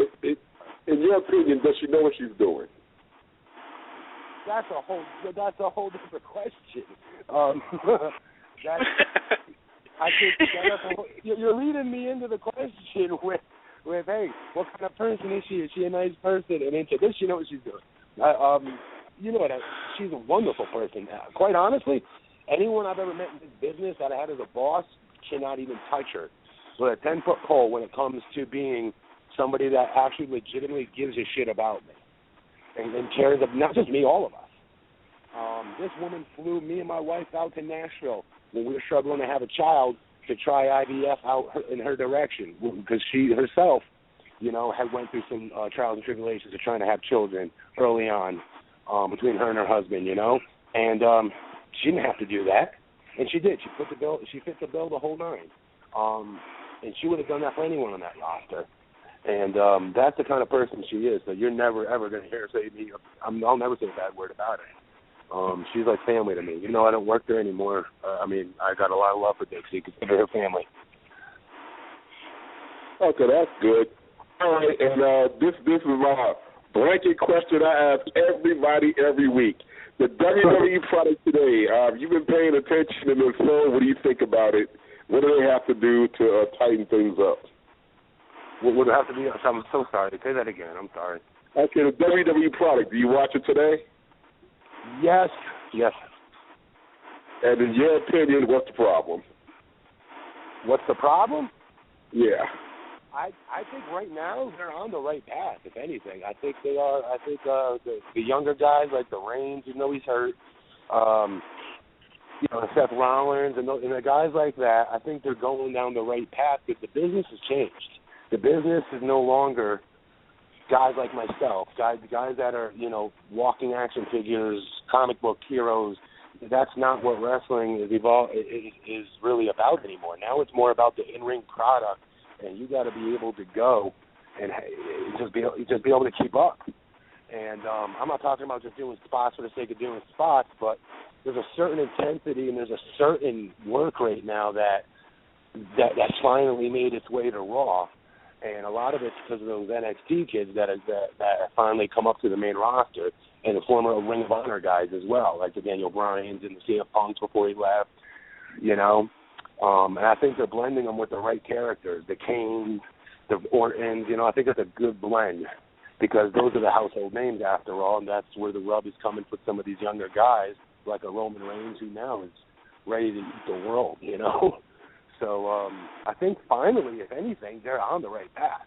If you would have asked me that, I mean, you could have asked me that over the last 10 years, and I could have given you a litany of reasons as to what was wrong with it. But I think right now is the time where they're actually on the right track, kind of. Okay, well that's a pretty good assessment. As a lot of people, lately have been, disagreeing, saying that they're on the wrong track. They need to do this, that, and so that's the reason why I asked the question. I like to get everybody's perspective on what's right with the product, what's wrong with it. A lot of people compare it to, wrestling back in the day, and you really can't do that because this is a different time. We're in a different age and a different group of fans. Yeah, and here's the thing. It's like Twitter. People are so quick to talk smack on Twitter that you and I both know, would never in 1,000 years say to our faces. They'd piss themselves before they'd even raise their voice, let alone try to talk back. Right? I'm talking about fans. So it's not really their fault. What it is it's where we're at today in society, where everything is now, and quick. It's like microwave wrestling. So with that, it's like people's attention spans more than ever are moving really quickly right now. So back in, I grew up, I went to Ohio Valley Wrestling. That's where I went to after Tough Enough, okay, where Jim Cornette and others had trained me. So I had that old school training about working a match and calling it on the fly and telling a good story. That said, while it's still important to be able to tell a good story now, you've got to be able to do it in 2 seconds before you lose these, an ADD crowd, so to speak. Because they're clicking the channel. They're changing to all these other, AMC shows now and all. And there's no such thing as, destination television anymore either.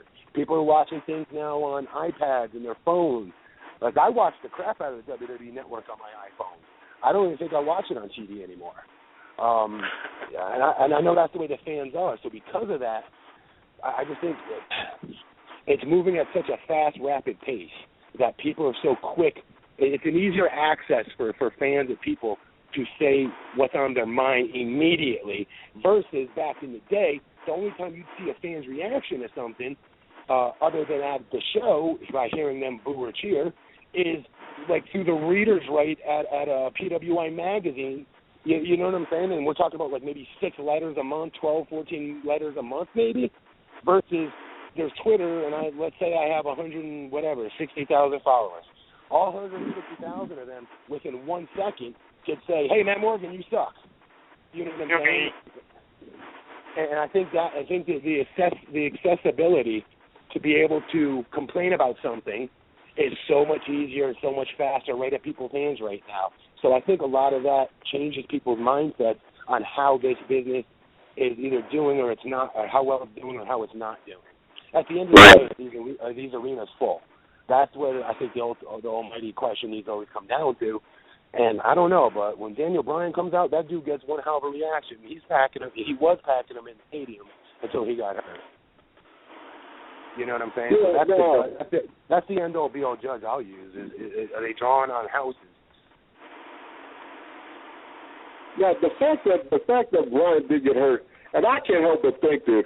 Don't you think it is possible that was the WWE's fault? They had the guy coming out to wrestle 3 to 4 times a night on any pay-per-view or any Raw. Don't you think they used him up to get him in the position he's in now? I think, you know what? You never get anyone to admit that. They'll just say, "Oh, that's just us playing the character on television." But who knows? You could be right. Because maybe I don't know. At first, I might have said yeah, but Seth Rollins and all these other guys, they're not big dudes. So it's not like Hunter or anybody there that controls what's going on, or Vince or anybody like that controls what's happening on their television show. I don't think they're set in that mode anymore where they're looking for those guys like me. So why would they want to run a Daniel Bryan ragged? Other than they don't like him because he's small, right? Well, I don't think that's true anymore, because then those other guys behind him would not have jobs. They would not be there. The Punks, the all these other guys that are not big at all, that are getting main event pushes right now. I mean, no disrespect to a Seth Rollins or any of the Shield guys other than Reigns, I should say. I'd take him out of the equation because he's big. But those other guys wouldn't be. Back when I started in OVW, you had to be gigantic. You had to be jacked up to the gills, and you had to look like a walking action figure. It's just a different business right now, and it's evolved. And I think they're riding the right wave. I really do, because I think there'll be more longevity with working a safer but yet a more dynamic pace, I guess you would call it. I mean, I think it's hard to explain. No, I got you. All right, so I know you said you're not going to leave the baby side, but I want a Matt Morgan autograph and shake his hand. Can I do that anytime in the near future? Are you going anywhere? Am I going anywhere? Autograph signings, appearances, anything? Nah, bro, I'm done. I got rid of my agent, the whole nine. I mean, I'd still keep in touch once in a while.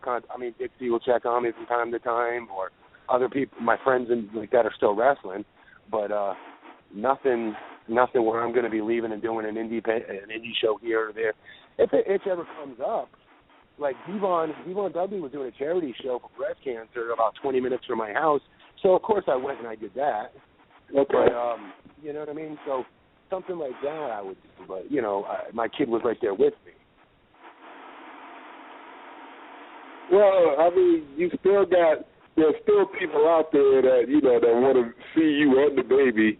You change your mind. There's a bevy of autograph signing conventions, everything out there. And, I mean, sometimes you can leave the business, but do the business ever really leave you? You understand what I'm saying?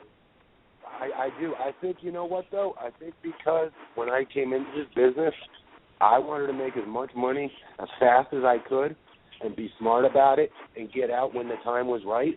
That said, if I didn't have a kid, I would still be in the business. I do not think I'd go past another 5 years, though, for what it's worth. I always had my eyes on that finish line and being able to get out in time so I can enjoy my life. Yeah. And not go past the point of no return. I graduated college in Magna Cum Laude, man. I was an academic All-American. So I always knew, regardless of how wrestling worked out, I'm going to have a real job one day. Right. And I'm going to be badass at that job and make a lot of money because I'm smart and I outwork everybody.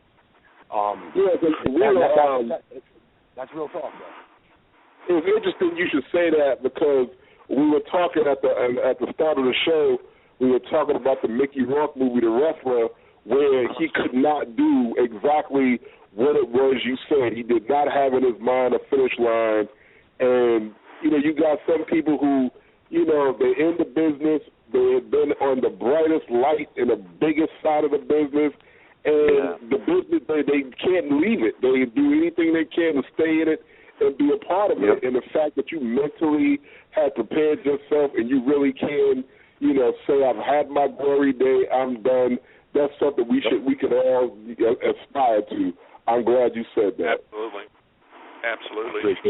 Thank you. Because eventually it's over for all of us. You can't keep doing this forever. No, that's why I try to tell everybody it's not just a cute slogan by saying, hey, and they ask me, hey, Matt, what do you do to suggest to get into the business? I always tell them the same thing. It's, get a college degree. But I go into depth as to why I tell them that. I tell it to them because you have to have another skill set. God did not, I don't care who the biggest, I don't care, even if it's John Cena. God did not just put him here just to be John Cena in WWE. I guarantee you John has some sort of other skill set in life. I don't know what it is, but I guarantee you he does. We all do. We all have different skill sets. And the point is, have you been sharpening those other skill sets while you've been a wrestler? So when that day comes when you're not a wrestler, you could pick up and keep running and keep doing what you got to do to have a successful life and take care of your family once wrestling's done. But unfortunately, a lot of people don't think about that. Well, then they got it completely ass backwards, and they believe their own bullshit. They think the wrestling game is they think that the Cowboys and Indians game is real. Apparently, I don't know. Yeah. Matt, actually, if you don't mind me asking, did you enjoy your time working on American Gladiators? Yeah, it was fun as hell. It was tough to fly back and forth though because that was filmed in L.A. Whereas TNA was filmed here where I live in Orlando, so I was doing both. That was part of the agreement that, I wouldn't miss any of TNA television. So I would literally go back and forth 4 times a week to be able to shoot that. I'd be exhausted. Like, I dropped like friggin' 15, 20 pounds, I think, just on being, running on fumes, not eating enough, and not sleeping, that's for sure. Wow. Doing both, yeah. Wow. That is... Buddy, I used to love that show. Yeah, that was a huge fan. That was another show I liked, That came on right before wrestling while I lived in Connecticut. Yeah, I kind of remember. Yeah, they came on back to back. Yeah, they sure did. So man, you done did it all. So what do you do now? What do you do for a living nowadays? Right now, I'm a regional manager for a medical device sales company. Oh, okay. Wow. So basically, I go into different. So basically, what it is I'll go into various different venous procedures that people get done on their leg veins. There'll be mid surgery. The surgeon will I scrub into the surgery. They'll turn to me mid surgery and ask me what size and strength compression that I feel that patient should be wearing to help them with whatever deep vein thrombosis or chronic venous insufficiency issues that they have. I make my call. The doc either yays or nays it, and then I move about my day, go to the next surgery. So, and then it also entails me, the other 50% of that side of the business is also our products are sold at different medical supply stores. So I got to go through those stores and make sure that everything's on the up and up, and if these stores need anything and stuff like that. So, wow. Would we ever see a... Go ahead, I'm sorry. This big change that you've made in the past 9 months, has your life been as fulfilling and have you enjoyed it as much as you thought you would? Oh, my God, yeah. Are you kidding me? The best feeling on the planet is on my way home from work. I get to go pick up my kid from daycare. There's nothing on the... I'm being dead serious. Up until then, my biggest goosebump moment was my very first pay-per-view at Survivor Series, right? Or when I was main evented versus Kurt Angle, one Bound for Glory for TNA. That's like their WrestleMania. And we're about to go have a 25-minute, you blow the roof off this place match, and I knew it was coming. And these are some moments where I felt like I'd never be able to top, but this guy has nothing. I'm going every single day I get to go pick up my kid. That's awesome. Nothing. Not even close. It's a whole different feeling. I don't know. Maybe part of it you get out the glory on the way to that daycare every day, and that's a blessing. It's amazing. It really is. I'm not BSing either. It's really how I feel. How about Phyllis? You had a question for Matt? Yeah, I just wanted to ask if the opportunity presented itself for you to maybe do, because it seems that everybody's doing them nowadays. Vince Russo is an example. Oscar. Steve Austin, would you ever consider hosting your own podcast somewhere down the line? I did think about that. The only thing is would it interfere with my current job, Mm-hmm. So I mean, it'd be one of those things where I think it sounds great that I might want to do it, but like there might be like 2 or 3 weeks where I might not want to do it at all. And you can't do it. You can't do it like that. You got to be able to go every week, right? So right now I would say no, just because I like my freedom to do what I want once I'm done with work, and that's I still go to the gym and work out and do my thing there and just play with my kid, man. And he's 9 months. He's just about to start walking at the moment, but he's standing and dancing and doing other crazy stuff right now. It's so much fun. Well, that's cool. Hopefully somewhere down the line, if that's something you decide to do, we'd definitely love to hear about it. And who knows, maybe Oscar will be a guest on your show. Who knows? If I ever do, that's definitely a deal. All right. All right. 7-foot tall, TNA American Gladiator, WWE star, and he helps the surgeon get you right nowadays. Matt Morgan. Matt, thanks a lot. I know you're out for business, so it's an honor for you to talk to us, and we appreciate it. You said it backwards, but it's all good. Thank you. I admire the show, like you just said. I'm supposed to say that. You're supposed to tend to be humble there, Oscar, but I got it. Thank you. All right, I'll get it right next time. I had to. I'll tell you what, Matt. Say again? Matt? I'll tell you what. Do it right for us so we can just get it down for the record. Do it right. Thank you very much for having me on the show, guys. It was my honor, my privilege. I was a gigantic fan of yours growing up as a kid. Thank you so much. This was such a pleasure. Thank you, guys. All right. Thank you, guys. Talk to you soon. All right, see you guys. Have a good one. Later, y'all. All right. Bye. Yeah, that was a real pleasant interview. And you know what? It's just funny how things work out, Felix. He kind of put in perspective exactly what he was talking about at the top of the show. Mimi, you sat down and watched The Wrestler. We sat down and watched it together not so long ago, a couple of weeks back, as a matter of fact. And he was talking about how, he saw a finish line and how the birth of his kid, made him exit out the business gracefully and not even look back. And The Wrestler, our good friend Evan Ginsberg, was the producer. I mean, what do you think of that, how he couldn't let go?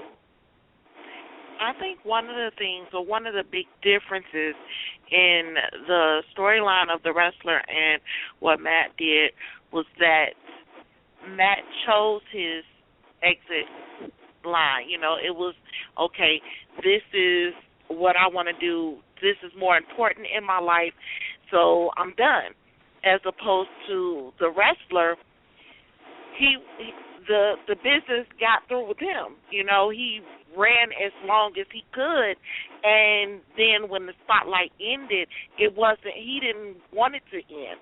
So I think that's a big difference. When, like with Matt, if you have, like you said, a date or whatever, a finish line in sight, then whether it's 15 years, 10 years, or whatever, if you have that in your mind, then you're already looking toward what am I going to do next, or putting those things in place. But when you don't have that in mind and you just keep going and going, and then eventually you can't do the same things that you once did, then, you end up doing whatever it is that you can do to scrape by, to make money or whatever, and to hold on to those glory days. And isn't that one of the things of our support group and upcoming seminar initiative? Isn't that one of the things that we're going to address? How do you cope? How do you cope when the lights go out and that sort of thing? I'm sorry? I didn't hear your question. I said, isn't that one of the things that our support group and seminar is trying to prime up to address? How do you cope for life after the ring? Exactly. True. And I think that even a step further, as far as, okay, we're focusing on the wrestlers that have already retired and how you cope with it, but even the ones that haven't retired, giving them a mindset or helping them to get the mindset of what are you going to do to prepare for when this ends. Oh, okay. But you know what? Let me ask you this. Dealing with it from that perspective, right, would you find that's going to be difficult because while the spotlight is still on them, are they going to listen to you right now? Because there's a certain amount of arrogance that goes with a lot of that, especially while it's still going on. So how do you deal with it from that perspective? Well, you're not going to reach everybody. That's with anything that you do. You reach out, and whoever reaches back and receives whatever it is that you're giving out, great. The ones that don't, hey, that's on them. Then later on, when the spotlight does go off and they need the services, then hey, we're still here. But for the ones that can grasp it, before time and set a plan in motion, they won't be blindsided, Well, that's a real good point. It's just, the whole thing is going to be a challenge. It's a mighty big cookie that you bitten off here, Dreamy, and I wish you well with it. And Yeah, hopefully it's all going to work out. Felix, now that we've talked about the wrestler and you heard of Matt Morgan, what are those thoughts on it? Can people get the mindset that basically your life has to change? That's basically the moral of the story. I really do believe if they really feel in their heart and mind that they see a finish line, as Matt was saying, his passion is more his son, and I see that more now. A lot of people are taking time to put wrestling on the back burner to be with their family. Another example would have been what's his name? Tyler Rex, former WWE superstar Tyler Rex. He quietly retired from wrestling to be with his family. He wanted to be home more with his daughter. He's pursuing other interests and doing other things, but ultimately, wrestling can consume you your entire life. But then when it's done with you, it keeps moving on without you. The problem is you got to find something else to do, a backup plan, so to speak.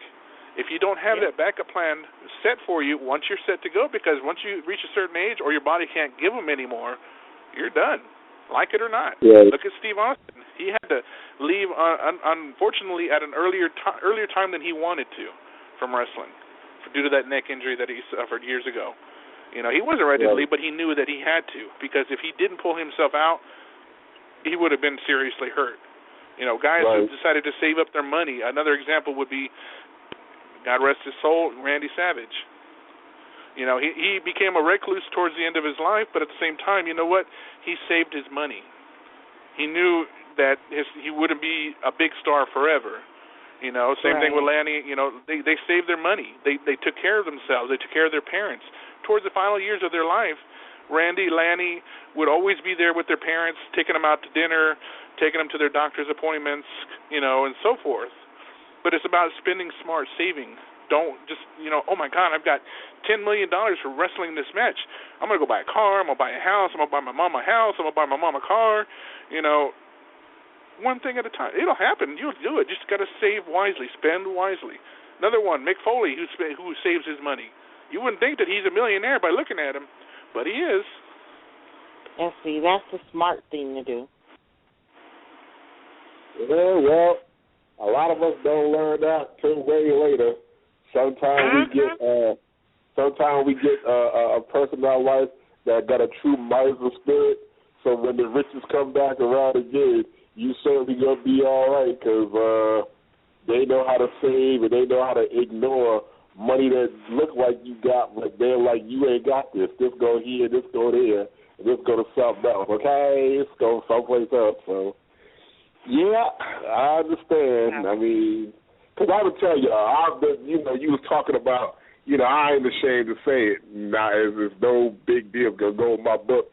It's a thing to where, I wasn't like Randy Savage or Lanny Poffo or anything like that. I was like Charlie Harper. I spent it as fast as I got it. I didn't just drip, I hemorrhaged. Well, and that's the thing nowadays the kids can learn. They can learn about the fact that they see these big checks that they're getting paid, and they put it away, for their children or for themselves to and that's what they tell people too. Matt was another example. He was saying this. A lot of the kids think, oh, well, I just have to build my body up and I got to be big and I got to wrestle and WWE, I'll be with WWE forever. Okay. Yeah. It might be for a good maybe 5 to 10 years. You'll be with them, but then what? You'll be 45, be 50, and then what are you going to do? You ain't done working. The retirement age is, I believe, 65, possibly 70 for all I know, in different areas. You got to find a trade. Go to college. People encourage it. WWE. I don't think they even take you unless you have a college degree. I could be wrong, but that's what I've heard. I don't know about now. It wasn't like that years ago. That might be the policy now, but yeah, I don't know. It's just a thing, Yeah, it's just another thought, another component to add to our wellness, convention seminar, Dreamy. Need to write up something about, saving money and financial planning, something that you really can tell some people about. Yeah, because you cannot live like tomorrow is not going to be here. True. Just because you got it in your pocket don't mean that you can spend it. Right. First of all, can you afford what it is that you're going after? Right. Is Mimi your accountant, Oscar? My accountant. Hey, let me tell you something.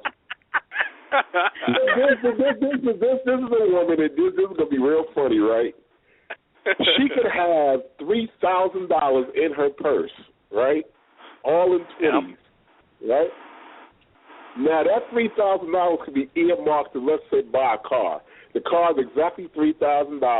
Now you know you got a job coming up tomorrow where you're gonna make $100 or $200 to kind of like, you know, let's say you're gonna spend that a part of that money today and you can replace it tomorrow. Now in her mind, tomorrow may not come.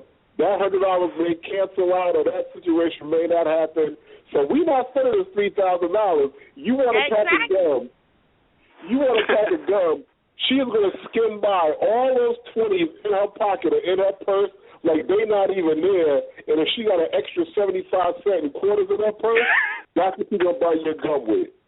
She is not going to break a 20 to get that gum because in her mind, that 20 does not exist. That's just like not even having it. It's the funniest thing I've ever seen.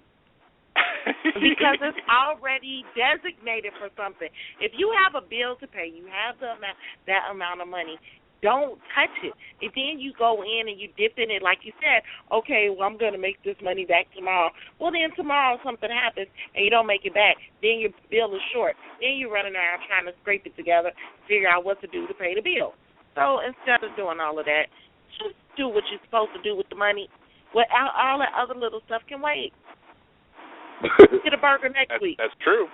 That's true. Yeah, to answer your question, yes, she's a good cow. Now, I don't handle the money in this household. That stopped. that stopped a long time ago.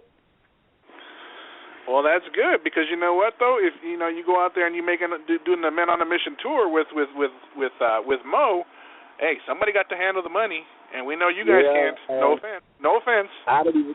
They won't even be putting them envelopes in my hand. She already made the plans to be there. So when the envelope comes, she goes step right in front of me like, "Thank you." Amen to that. Thank you. And put it up first. I'll be like, "We going out to dinner now?" Okay. No, Subway for everybody. You can go to a drive-thru and get a burger. We got bills at home. You tripping? What'd you say? Yeah, she treat everybody to Subway, get you $3, get a sandwich, and be like, "Okay, let's go home." Yeah, exactly. Hey, it works. Subway is a good filler-upper, Yeah, it is. Man, yeah. I just don't believe in putting yourself in this, in a position that you don't have to be in, and trying to scrape and figure out what you're gonna do next. Just don't squander what you already have. Be wise about what you have, and like you were just talking about Mick Foley and different ones that save so that years down the line you can live decent. Yeah, that's true. No, that is good advice, a good way to live, and an excellent way to do things, and that's something again that we can definitely impart in the different components of the positive things that we want to do with talent, in our upcoming ventures. It's, so exciting. It's a lot of things that people need help with. And, it's not that we know everything, but there's some things that we can impart our personal experiences by, and people can learn from it. That's the younger cats, because you've been through it. Wherever it is they at now, you were there. So the path that you choose can lead to, this place or that place because you've been there based on experience. You can see where somebody's heading, and where they're headed. You was in that same place, so you could tell them the end result because that's your life. And so, let me just throw in real quick, too. I just have to mention, in case you guys may not have, you guys probably already knew anyway, I don't have to tell you, but WrestleMania tickets packages went on sale this past Monday. I'm proud to say I am going, and I will be in Northern California for WrestleMania 31 next year. I was able to get it, but this will be my I think my 7th WrestleMania I've been to, thank God. By the grace of God, I've been able to save up money to go and enjoy traveling to different parts of the United States. This time I'll be going to Levi Stadium. I hope to see you guys there. All right, Phil's got us some WrestleMania tickets. What kind of seats you get? Well, hey, you know what? That's a part of the package deal, and what it is with them is that you get the different packages at different levels, get you from ringside all the way up to the nosebleeds, and I'm in between the good seats and the nosebleeds. I'm like right in between there. So I may not have the best seat, but you know what? I'm going to be there. Right. You in the house. Now, when you get a package, and I'm glad so the fans can get this, when you get one of those packages, what all does it include? It will give you, well, they have just started adding new things over the years, but for instance now, you have the option to, for the most extravagant, you'll go for wine tasting with some superstars, get to interact with them before the Hall of Fame. But I'll give you an example with my package. You'll get a ticket to the Hall of Fame. You'll get a ticket to Access, 2 sessions, I believe, of Access.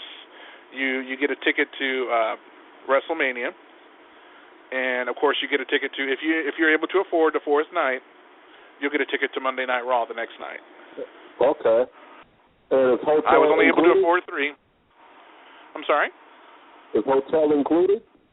Motel is included. Or I'm sorry, hotel, not motel. This ain't no Motel 6 stuff. Okay. Well, where they put you up at? I've been in Sheratons. I've been in Marriott's. I've been in Doubletrees. I've been in 4 Point by Sheraton. Where you staying at with this package you got now? That one, they won't tell me until at least, let's see, usually they like to tell you about 2 months before the show, and give you an idea. They'll mail you out your tickets, and they'll tell you where your hotel's at.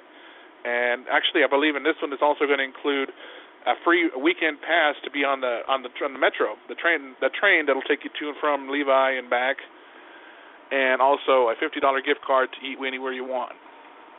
And how much was all this? A lot of pesos. I'm kidding. This one particular one. We ain't gonna call you rich, but I'm just trying to give the fans a sense of what they get. No. This one, because I got the smallest package. The smallest package they have was the silver package, which is what I could afford at this point in time. Normally I go for gold or platinum if I can afford it. This time around I wasn't able to afford it, but I paid $1,500. Oh, okay. And it includes hotel stay, the tickets to all the shows, and so forth. But if you're a high roller, you want to go for the California Dreaming package, which is like $6,500. Oh, okay. All right. But I ain't got that kind of money, so. All right. So you heard it. For y'all out there, y'all gonna meet Pipe Bomb Radio star, Pipe Bomb Radio owner and network executive, the executive producer of Not Your Mama's Radio Show, Felix Almeida is going to be. Well, I said that too because I'm hoping that you guys are going to be able to make your way out there. I know that Mo was talking about maybe getting some tickets, and maybe you and you 3 are going to be going down there for at least WrestleMania. I don't know where he's at on that, and I hope to see you guys down there. Yeah, no, we have a couple of different avenues to get there. They're actually talking about bringing us in for the convention that coincides with it, and so. We make arrangements early enough, and we can get tickets to quite a bit of that stuff. So yeah, we'll know soon. Yay and nay, because it's just a matter of with us, one of the perks of being former talent, it's not a matter of access to the events. With us is the travel and the lodging of getting out there. Not those expenses we have to, So if we can find a vendor to bring us in or a convention to bring us in, then the only person we'd have to pay for is Mimi, and that's more manageable than everybody trying to, get airfare and all that other kind of stuff. Understood. I'll definitely keep an eye out for you, so maybe we can get together and go out and enjoy the shows or whatever they have out there. I haven't been up to Northern California, so. It goes without saying, we've got to get together. We've been doing this radio thing for a while. We talk on the phone, but we've never met. I couldn't pick Vince Almeida out of a lineup if he did the crime. So Yeah, a lot of people wouldn't believe. The way we relate, a lot of people wouldn't believe that we, not that we don't know each other, but we never hung out, never met, and we don't live next door to each other. And we got to get Mo back here because he missed out on a great interview and some great bantering back and forth between you and Mimi. Usually we don't hear the bantering with you and Mimi. It's usually you and Mo that get the bantering.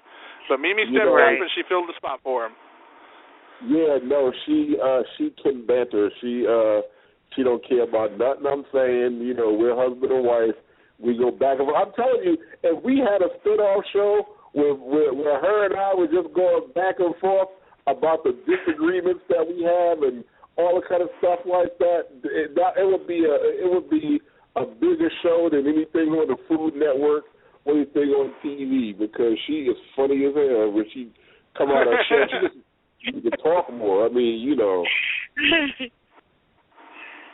Wow. Yeah. Next week we've got wrestling superstar Prince Nana. He was spoke of briefly with when we had Ezekiel Jackson on the show. Him and Nana are actually good friends. But we got Prince Nana coming to the show next week. Should be interesting. Yeah. I can't wait. Prince Nana actually paid me a compliment. We were on the same show. He was doing an interview right after I was on an Undisputed Wrestling show, another podcast, a few months back, and he was saying that he was a big fan of mine, and I appreciate that compliment. I'm a big fan of his also. So yeah, I can't wait to talk to Prince Nana next week, see what's going on with him, and 2 hours went by fast, didn't they? Yes, it does. Thank you for all the fans out there. Felix told me that last week we had our highest rated show. We had 1,500 downloads last week. 1,500 of you guys downloaded Not Your Mama's Radio Show on behalf of Mimi. Mimi, what do you think of that? You got to thank the fans, because you're a big part of this. Thank you all for listening and tuning in to Not Your Mama's Radio Show. And keep on tuning in. Keep on downloading these shows. We have different guests on every week. And then you can also hear the bantering between Oscar and Mo. That's right. Yeah, Mo had a thing. He had to drive out to Ohio today from Tennessee. He had some business to take care of, and he was on his way back. He was going through Louisville, Kentucky, about 6 p.m. Central Time tonight. That's the reason why he couldn't join us tonight. So hopefully he's safe and sound back in Tennessee, and he'll be back next week. We'll get him back next week. Well, there it is, the fastest 2 hours in radio going once again. We want to thank our guests. We want to thank Mother and Lily Johnson for joining us for a few minutes. That was really a great treat and surprise. Our featured guest, Matt Morgan. Thank you, Matt, for sharing your stories and, contrasting what it's like to go to that finish line. Thank you, Matt. We appreciate it. Mimi, thanks for joining us. The WWE Report was great, as usual. And Felix, the number one producer in radio around the world, thank you for delivering another show. I am Oscar from Men on a Mission, Not Your Mama's Radio Show. We'll see you all next Thursday. All right. Good night, guys. Have a good week. All right. Bye, Felix. Bye-bye. Well, hey, Men on